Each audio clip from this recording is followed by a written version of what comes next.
காஷ்மீரத்து பெண் பாருங்கள், அரசுகளோட மெத்தன போக்குனால அந்த மக்கள் இன்றைக்கி வரைக்கும் பார்டரில் இருக்கிறதுனால 2 நாடுகளாலும் பந்தாடப்பட்டு அந்த மக்கள் ரொம்ப கஷ்டத்தில் இருக்கிறாங்க.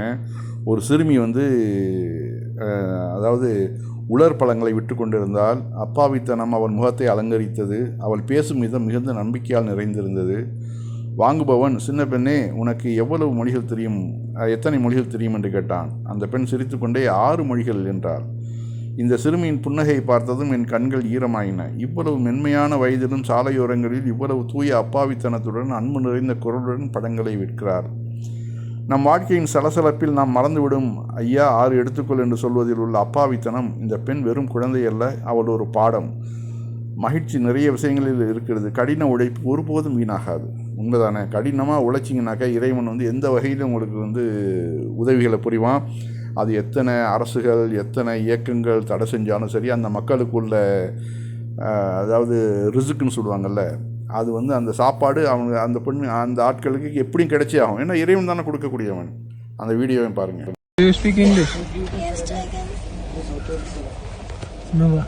You want anything? What do you have? I have pistachios, cashews, almond raisins, apricots, peanuts. What do you want from me? How much is this for? It's for 200. It's too expensive, isn't it? I don't think so. It's 200. It's expensive. How many languages can you speak? Yeah? How many languages can you speak? I can speak 6 languages. Anything else do you want? Thank you so much. கள்ளம் கபடமற்ற அந்த சிறுமியின் முகத்தை பாருங்கள். இன்று அரசாங்கம் அந்த காஷ்மீர் மக்களை அது யூனியன் பிரதேசமாக மாற்றி பல மாநிலங்களாக பிரித்து அந்த மக்கள் நிம்மதியாக இருக்கக்கூடாமல் ஆக்குறாங்க. அரசும் இங்கே உள்ள இந்திய அரசும் அவங்களுக்கு சிரமத்தை கொடுக்குறாங்க. அதே மாதிரி பாகிஸ்தான் அரசும் அவங்களுக்கு சிரமத்தை கொடுக்குறாங்க. 2 பேருமே இந்த பார்டரில் இருக்கிறதுனால அந்த மக்கள் சொல்லதான் துயரத்துக்கு ஆளாகிறாங்க. நைட்டில் 1 மணிக்கு 2 மணிக்கெலாம் இராணுவம் இழுத்துட்டு போவாங்களாம். உங்கள் சந்தேகம் அப்படின்னு சொல்லிட்டு பொம்பளை பிள்ளைங்கள் இழுத்துட்டு போகிறதெல்லாம் பார்த்துருக்குறோம். அங்கே போயிட்டு அவர்களுடைய சொத்துக்களை கொள்ளையடிக்கிறது, அவர்களுடைய தோட்டங்களில் போயிட்டு இராணுவம் அத்துமீறிலாம் ஆப்பிள்கள்லாம் பறித்து சாப்பிட்றது, அவர்களுடைய அனுமதி இல்லாமல்.